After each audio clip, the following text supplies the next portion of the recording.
नमस्कार। आज काफ़ी दिन बाद दोबारा से हम इस चैनल पर आए हैं और आज के जो प्रवचन है वो बहुत महत्वपूर्ण है। आज वेदों का सबसे महत्वपूर्ण प्रवचन है। आज हम समझेंगे कि सृष्टि निर्माण में, जैसे अब तक आपने वीडियो में देखा है, बाकी प्रवचनों में आपने सुना है और मैंने समझाया भी है कि किस तरीके से सूर्य से ग्रह निकले और ग्रहों में से जैसे चंद्रमा निकले और कुछ चंद्रमा बाकी जगहों से भी ग्रहों के साथ आए। तो प्रश्न ये उठता है कि सूर्य कैसे बना। लेकिन सूर्य निर्माण को समझने के लिए ये महत्वपूर्ण है कि हम ये समझें कि सूर्य का भी निर्माण करने वाला कोई है। अब ब्रह्मांड में ऐसी वस्तु है जिससे ये सूर्य बना। आप देखें, रात को देखेंगे आपको सितारे दिखेंगे, अलग अलग तारे दिखाई देंगे, तो ये सब भी बने। लेकिन इन सब के को बनाने के पीछे भी कोई है। तो आज का जो ये प्रवचन है ये इसलिए बहुत महत्वपूर्ण है कि इसमें आज हम सृष्टि निर्माणकर्ता के बारे में पढ़ेंगे। हम ये जानेंगे कि सृष्टि का जिसने निर्माण किया और सृष्टि के आरंभ में कौन कौन सी ऐसी चीजें हैं जो सदैव सृष्टि में रहती हैं, जो मरती नहीं है, जिनकी कोई मृत्यु नहीं है, यानी ना ही कोई उन्हें मार सकता है ना ही वो जन्म लेती हैं। तो जो भी आप इसे सुन रहे हैं, अगर आप पे समय नहीं है तो आप अभी रुक सकते हैं, और जिन पे थोड़ा बहुत समय है, जो देवीय प्रवचन को सुनने की क्षमता रखते हैं और जो मानसिक रूप से संतुलित हैं, वो कृपया इसको सुने, क्योंकि ये आपको कोई भी नहीं बताएगा। आप ये सोच लीजिए, आप गुरु सदगुरु बड़े बड़े प्रवचनों को सुनते हैं, $200 देते हैं, बड़ी बड़ी क्रियाएं समझते हैं, आपको कोई भी नहीं बताएगा। आप YouTube पे या कहीं भी अद्वैतवादियों पे या कहीं भी जाइए, पूछिए कि what is God, where is God, कोई आपको उत्तर नहीं देगा। आपको घुमाते रहेंगे, फिलोसफिकल बातें करते रहेंगे। और उन लोगों ने ऐसी ऐसी कुछ टेक्निक्स फाइंड करी हैं जो कि योगा से हैं, उससे फायदे होते हैं।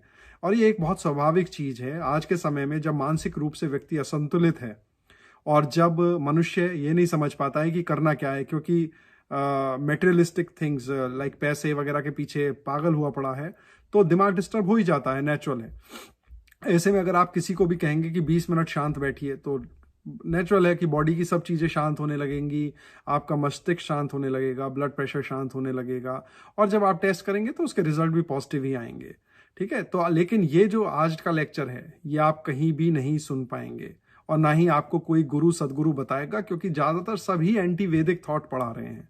और ख़ास तौर से आप अपने हिंदू टेम्पलों में पंडित हो गए, पुजारी हो गए, गुरु सदगुरु हो गए, ये लोग इस कॉन्सेप्ट को जानबूझ के नहीं बताते हैं। ऐसा नहीं है, ये लोग विद्वान हैं, लेकिन ये बताते नहीं हैं, क्योंकि फिर इनका जो दुकानें हैं वो बंद होने लगेंगी, क्योंकि ये ज्ञान आप सब लोगों को स्वयं मिलने लगेगा और आप लोग फिर वेद पढ़ने लगेंगे। ठीक है। अब आगे चलने से पहले ये याद रखिए कि ईश्वर तो एक ही है वेदों में, लेकिन जो दो मजहब हैं, जैसे आपका इस्लाम हो गया और आपका क्रिश्चियनिटी हो गए, इन मजहबों में जो अल्लाह मियाँ हैं, वो तो मैं आपको बताऊं, हमारे रामकृष्ण के बराबर भी खड़े होने योग्य नहीं है। तो जो भी इसे सुन रहा हो, ये याद रखिएगा कि आपके जो अल्लाह मियाँ हैं कुरान के, या इस्लाम आपके बाइबल के जो ईसा मसीह हैं, ये लोग कहीं भी ईश्वर के योग्य कहलाने योग्य नहीं है, क्योंकि उनकी बड़ी समस्याएं हैं तर्क के आधार पे। ठीक है। हम उसमें नहीं जाएंगे। अब हम वेदों में शुरू करते हैं, और आज मैं आपको मंत्र बताता हूं। आज पहले मैं आपको मंत्रों को समझाऊंगा, ठीक है, एज इट इज हिंदी में, फिर पूर्ण व्याख्या करूंगा, ठीक है, जिससे कि आप समझ पाए कि वेदों में ईश्वर का रूप क्या है। यह बहुत महत्वपूर्ण है। तो जैसे आप देख सकते हैं यहाँ पे ऋग्वेद का 10.129.1 है। इसमें कहा गया है कि in the beginning there was neither असत, मीन्स नॉन एग्जिस्टेंट, सत existent, so there was no air no sky, आप पढ़ सकते हैं, एंड बियॉन्ड। अर्थात हिंदी में कि शुरू में जब सृष्टि का निर्माण हुआ भी नहीं था, ठीक है, उस वक्त समय भी नहीं था, उस वक्त ना ही तो सत था ना असत था, अर्थात कोई भी तत्व नहीं था। ना होना और होना दोनों ही नहीं थे। होना था अर्थात यह है कि कोई पदार्थ हो, तो कोई पदार्थ भी नहीं था। अर्थात इसमें कहा गया है कि अगर आज की भाषा में आप समझें कि जैसे हमारा मनुष्य का शरीर है, अणुओं का बना है, अणु के अंदर परम अणु भी हैं, मतलब सब एटॉमिक पार्टिकल भी हैं, उसके बाद हर सब एटॉमिक पार्टिकल एक वाइब्रेशन का बना है, ठीक है, ध्वनि तरंगों का बना है। अब वो तरंगे भी नहीं है, तो इसीलिए कहा है कि ना तो एयर है, जैसे आप जिसको आप सांस लेते हैं, तो ये वातावरण भी नहीं है, आसमान में स्काई देखते हैं वो भी नहीं है, और कुछ भी नहीं है, पूरे ब्रह्मांड में कुछ भी नहीं है, बिल्कुल शांत है सब कुछ। तो अब इस मंत्र में क्या कहा गया है कि अम्ब है, अनमैनिफेस्टेड एनर्जी है। तो ऋषि महर्षि ये समझ रहे हैं कि उस समय में जब कुछ भी नहीं है, तो कोई श्वास ले रहा है, एक ऊर्जा है पूरे ब्रह्मांड में, सर्वव्यापी, सब जगह एक ऊर्जा है बस, और कुछ भी नहीं है, ठीक है। अब ऋग्वेद का अगला मंत्र है 10.129.2। उस समय मृत्यु जीवन नहीं है, दिन और रात भी नहीं है, सिर्फ प्राण शक्ति है, अर्थात संपूर्ण ब्रह्मांड में एक प्राण की शक्ति है, ठीक है, जिसको आप गॉड कहते हैं, जनरेटर, ऑपरेटर, डिस्ट्रॉयर। तो सोचिए, जो संपूर्ण ब्रह्मांड में है परमपिता परमात्मा, ओमनिशिएंट, ओमनीपोटेंट, ओमनी प्रेजेंट गॉड, अर्थात सर्वव्यापी, राइट, और सर्वज्ञानी जो आपका गॉड है वो सब जगह है और सर्वशक्तिमान। तो परमपिता परमात्मा पूरे ब्रह्मांड में ओत प्रोत हैं, फैले हुए हैं पूरे ब्रह्मांड में, और कुछ भी नहीं है। अब ऋग्वेद का मंत्र है 129.3। तो अगर आप फिर से पढ़ सकते हैं इस मंत्र को, सृष्टि से पूर्व तमस था, यह सब तमस में व्याप्त था, वह कुछ भी विशेष ज्ञान योग्य ना था। तो अर्थात इसमें कहा गया है कि पूर्ण सृष्टि के बनने से पहले, समय से भी पहले, जैसे टाइम कहते हैं, उसके एग्जिस्टेंस से भी पहले, ठीक है, कुछ भी नहीं था, सिर्फ शांति, बिल्कुल शांत था सब कुछ, कोई हलचल नहीं थी, बिल्कुल शांत, सिर्फ एक ऊर्जा जो सर्वव्यापी है, सब चीजों के अंदर ओत प्रोत है, आज की तारीख में कहा जाए, वो सिर्फ ऊर्जा ही सब जगह थी और कुछ नहीं था। उस समय जो था वह सूक्ष्म रूप से चारों ओर से ढका हुआ था, वह तापस के महान सामर्थ्य से प्रकट हुआ। अब उस समय इसमें कहा गया है कि जो कुछ भी था, ध्यान से देखिएगा, तो इस मंत्र में यह कहा गया है कि कुछ तो ऐसा था, ठीक है, जो ढका हुआ था, मतलब जो परमपिता परमात्मा की जो ऊर्जा है उसी के अंदर ही कुछ था, लेकिन वो नहीं था जो आज हम जो देखते हैं। तो उस था को कहा जाता है प्राइमोर्डियल मैटर, ठीक है। वो कोई भी चीज डिटेक्ट नहीं कर सकती, क्योंकि मनुष्य की बनाई चीजें ऊर्जा को डिटेक्ट कर पाती हैं। ये जो ऊर्जा जिसका मैं वर्णन कर रहा हूं, इसको समझाना बहुत मुश्किल है, क्योंकि ये आज की ऊर्जा नहीं है कि आपने हीट जनरेट कर दी या रेडियो एक्टिविटी हो गई या कुछ इलेक्ट्रोमैग्नेटिक, ये कुछ भी नहीं है। अब 10.129.4 जो आप देख रहे हैं, ठीक है, सृष्टि से पूर्व वह मन से उत्पन्न होने वाली इच्छा के समान एक कामना ही सर्वत्र विद्यमान थी। अब यहां पे फिर से वेदों में कहते हैं कि सृष्टि बनने से पूर्व वो जो इच्छा करने वाला है वो व्याप्त था, ठीक है। तो और कुछ भी नहीं था, कुछ भी नहीं था, सिर्फ परमपिता परमात्मा ही थे। फिर 129.5, तो ये सीक्वेंशियली अगर आप इन मंत्रों को देखेंगे तो इसमें कहा है एक आत्म तत्व विद्यमान था। फिर से उसी चीज को बताया है कि प्रभु की स्वधा शक्ति थी, ठीक है। तो उस ईश्वर की शक्ति विराजमान थी पूरे ब्रह्मांड में, ठीक है। उसके बाद ऋग्वेद 129.6, अब इसमें कहा गया है कि इस ज्ञान को कौन दे सकता है, क्योंकि और इस ज्ञान का जो अनुभूति है वो कोई ऋषि ही कर सकता है, इसको साधारण व्यक्ति समझा भी नहीं सकता। अर्थात कि अच्छे अच्छे जो आज के तपस्वी हैं वो इस ज्ञान को नहीं समझा सकते, ये तो कोई वेद पाठी ब्राह्मण ही आप लोगों को समझा सकता है, या जिसने खुद इस ज्ञान की अनुभूति करी हो, अर्थात जो स्वयं शरीर से बाहर निकल गया हो, जिसने स्वयं खुद ये देखा हो और जिसने वेदों का अध्ययन किया हो, सेल्फ रियलाइजेशन थोड़ा भी किया हो, वही इस ज्ञान को सही तरीके से समझा सकता है और प्रकट कर सकता है। जब कोई भी नहीं था तो उस समय की वास्तविक स्थिति कौन बता सकता है? आप खुद ही सोचिए कि जिस समय कोई भी नहीं है उस समय को कौन जान सकता है सिर्फ ईश्वर के अलावा, या फिर उन ऋषि महर्षियों के अलावा जिनको ये ज्ञान परमपिता परमात्मा ने स्वयं आत्मा में दिया हो। तो ये जो मंत्र मैं आपके सामने रख रहा हूं, इनके ऋषि प्रजापति हैं, स्वयं परमपिता परमात्मा ईश्वर ही ऋषि हैं। ये सब ऋषि परमपिता परमात्मा द्वारा दिया हुआ ज्ञान आप सब मनुष्यों के लिए है, लेकिन हम क्योंकि पढ़ते नहीं है तो इसलिए हम समझ भी नहीं पाते।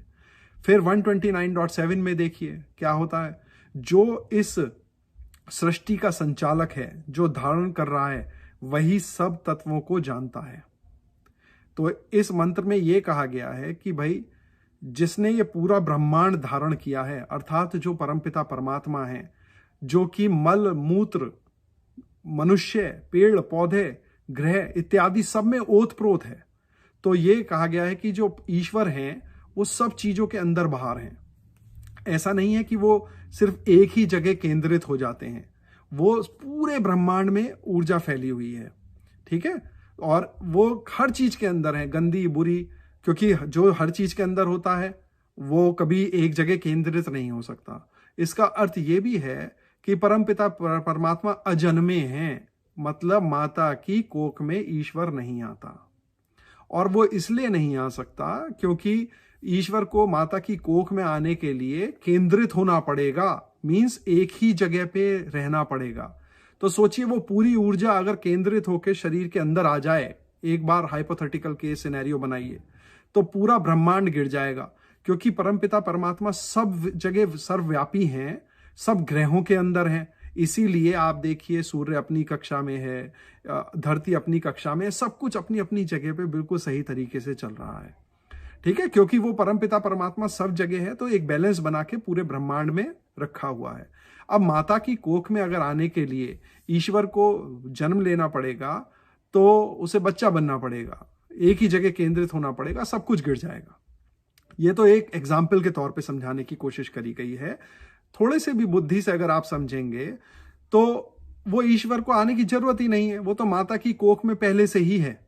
वो ईश्वर ऐसे चुटकी बजाए तो वो रावण को खत्म कर सकता है, वो ईश्वर ऐसे चुटकी बजाए क्योंकि वो सब चीजों के अंदर है, वो ज्ञान भी दे सकता है सबको, ठीक है। लेकिन ऐसा होता नहीं है, क्योंकि हम लोग उस लेवल तक पहुंचना ही नहीं चाहते, क्योंकि हम लोग ध्यान ही नहीं करते ईश्वर का। तो वेदों में कहा गया है कि ऐसा ईश्वर जो निराकारी है, जो अजन्मा है, जो जन्म नहीं लेता, जो सर्वव्यापी है, उसी की आराधना करनी चाहिए। और उसी के लिए ध्यान बना है, मेडिटेशन, जो पतंजलि योग दर्शन में समझाया गया है। अब आप देखिए ये मंत्र बहुत फेमस है, एकम सत विप्र बहुधा वदंती। परमात्मा एक ही है, परंतु गुण कर्म स्वभाव के अनुसार उस अद्वितीय सत्ता को लोग अलग अलग रूप से नामों से पुकारते हैं।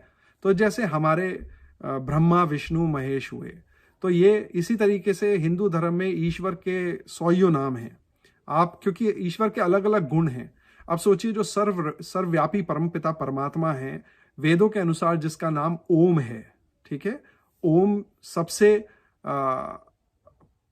सही नाम है वेदों के अनुसार उस परमपिता परमात्मा का। तो उस ओम के लिए या उस परमपिता परमात्मा के कई नाम हो सकते हैं, क्योंकि जब वो विनाश करते हैं सृष्टि का तो वो शिव हैं, ठीक है। ऐसे ही वो ब्रह्मा भी हैं, विष्णु भी हैं, तो अलग अलग नामों से पुकारे जाते हैं, क्योंकि उनके पास सारा धन है, सब वैभव भी है, क्योंकि पूरी सृष्टि उनकी है, तो वो लक्ष्मी भी है। उस पूरा निर्माण करने का जो उनका पूरा तरीका है पूरी सृष्टि को बनाने का, ठीक है, तो उनको ज्ञान है, पूर्ण ज्ञान है, तो वो सरस्वती भी है। इसलिए आप देखिए ब्रह्मा विष्णु महेश लक्ष्मी सरस्वती, तो ये सब अलग अलग नाम उसी परमपिता परमात्मा के हैं, क्योंकि ईश्वर का कोई लिंग नहीं है, ना तो वो पुरुष है ना ही वो स्त्री है, ठीक है। तो इसलिए आप उसको पुरुष भी कह सकते हैं और स्त्री भी कह सकते हैं, ये आपके ऊपर है, ये मनुष्य के ऊपर है, ठीक है। तो आपने ये अभी इस मंत्र में पीछे आप देख सकते हैं। अब देखिए ऋग्वेद का अगला मंत्र है आपका 10.164.6। परमात्मा एक ही है, परंतु गुण कर्म स्वभाव अनुसार उस अद्वितीय सत्ता के अनेक नाम हैं। फिर से इस मंत्र में आपको वही मंत्र है जो मैंने अभी आपको दिखाया, एकम सत्र विप्र बहुधा वदंती। यजुर्वेद का मंत्र है 32.2। इसमें कहा गया है, हे मनुष्य, जिसके रचने से सब काल के अवयव उत्पन्न हुए और जो ऊपर नीचे बीच में पीछे दूर समीप कहीं नहीं जा सकता, सर्वत पूर्ण ब्रह्म है। मीन्स जो परमपिता परमात्मा है पूर्ण ब्रह्म है, सब जगह है, उसको सिर्फ योग अभ्यास से ही पहचाना जा सकता है। अर्थात अगर आप मंदिर जाते हैं और मंदिर में आप मूर्तियों के सामने सिर झुकाते हैं तो आप ईश्वर को कभी प्राप्त नहीं कर सकते, क्योंकि ईश्वर तो उस मूर्ति में है लेकिन आपकी आत्मा उस मूर्ति के अंदर नहीं है। आत्मा और परमात्मा दो ही ऐसी चीजें हैं जो इस ब्रह्मांड में जीवित हैं, कॉन्शियस हैं। तो खुद ही सोचिए मित्रों, जब आपकी आत्मा आपके अंदर है, परमपिता भी आपके अंदर है, तो आप उनको अपने अंदर ही तो पाएंगे। आप मूर्ति के अंदर, पेड़ पौधों के अंदर सिर अगर मारेंगे तो आप ईश्वर को कभी प्राप्त नहीं कर पाएंगे, क्योंकि वो तो जड़ वस्तुएं हैं, वो मनुष्य द्वारा ही कृत हैं, मनुष्य के द्वारा ही बनाई गई हैं। तो आप कभी भी ईश्वर को किसी भी जड़ वस्तु के अंदर प्राप्त नहीं कर सकते, क्योंकि आपकी जो जीवित आत्मा है वो पेड़ पौधों के अंदर नहीं होती है ना। इसी प्रकार किसी जानवर के अंदर आपकी आत्मा नहीं होती है, जानवर की तो आत्मा होती है, तो जानवर तो प्राप्त कर सकता है अगर उसको पूर्व जन्म के अपने कर्मों का योग का ध्यान हो। अब आगे चलते हैं, यजुर्वेद का 32.3 में हम देखते हैं। तो आप इसमें भी यही समझाया गया है कि भाई मनुष्य जो ईश्वर कभी देहधारी नहीं होता। फिर से यजुर्वेद में बताया गया है कि अगर आपको सही में ईश्वर का ध्यान करना है तो देहधारी ईश्वर का जो देहधारी नहीं है उसका ध्यान करिए। और उसको ध्यान करने की विधि क्या है? वो है योग के द्वारा ही विधि होती है।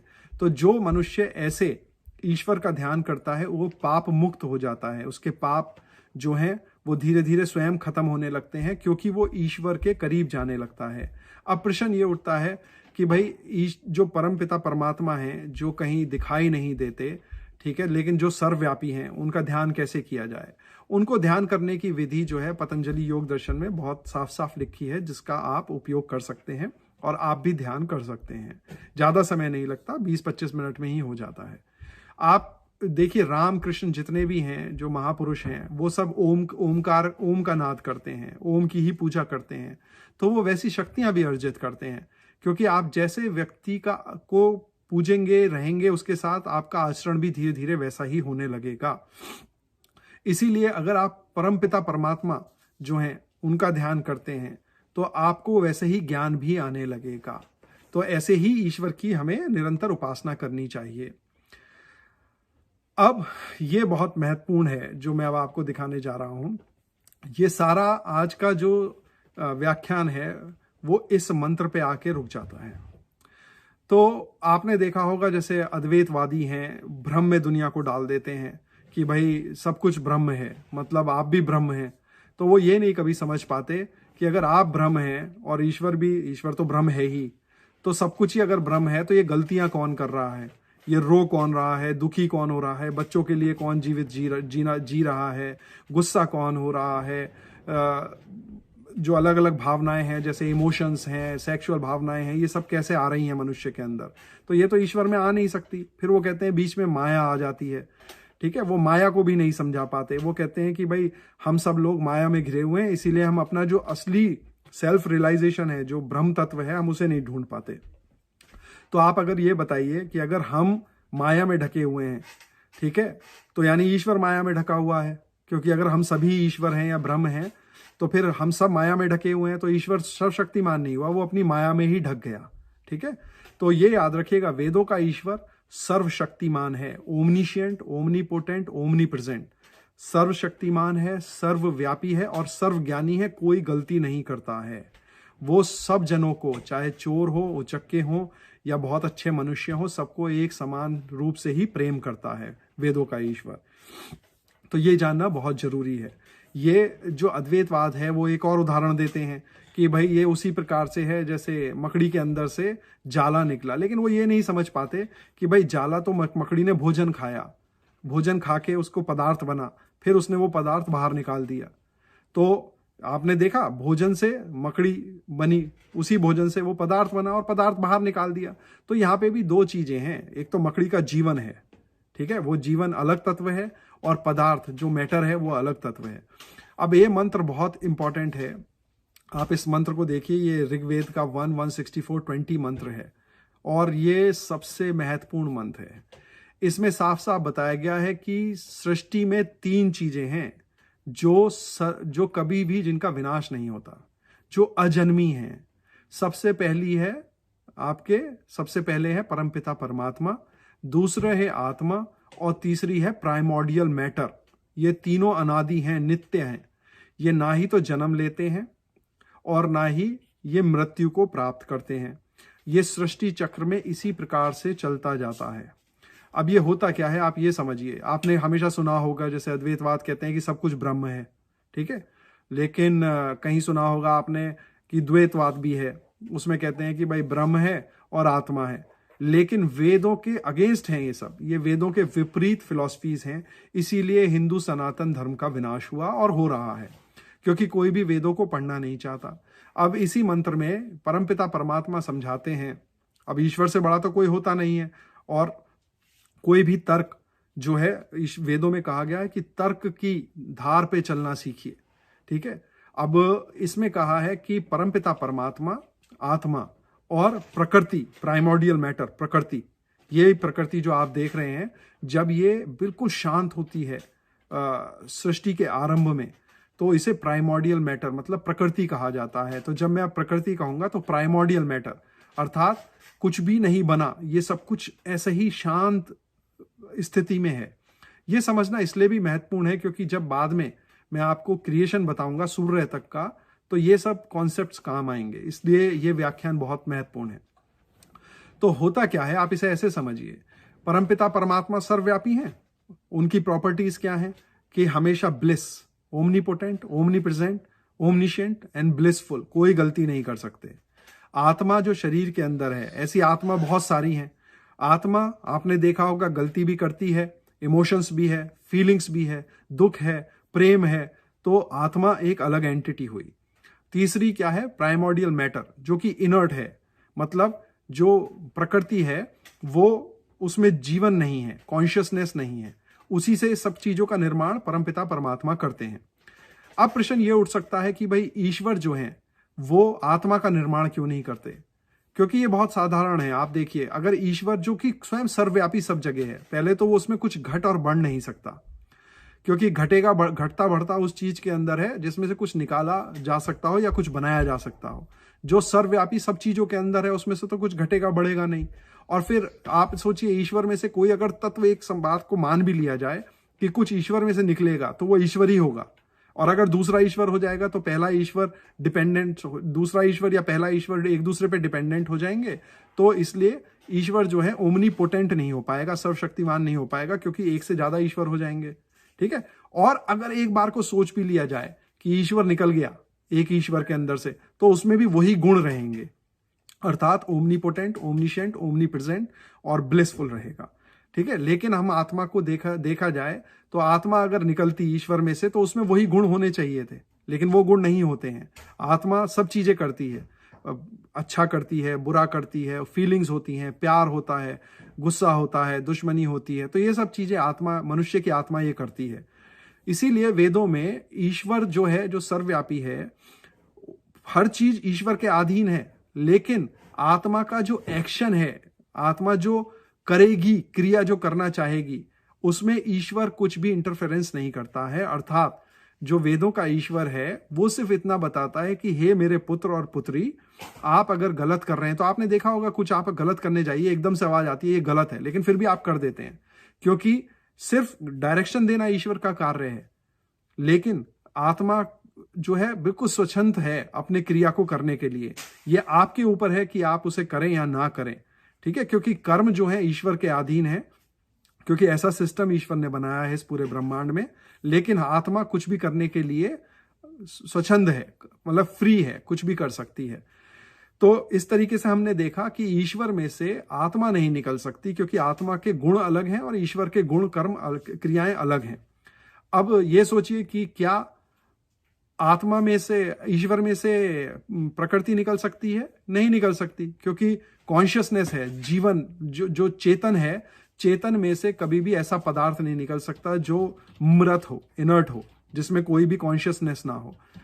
तो अब कैसे कैसे कैसे ये प्रकृति जनरेट हो सकती है? तो इसे भी समझना पड़ेगा।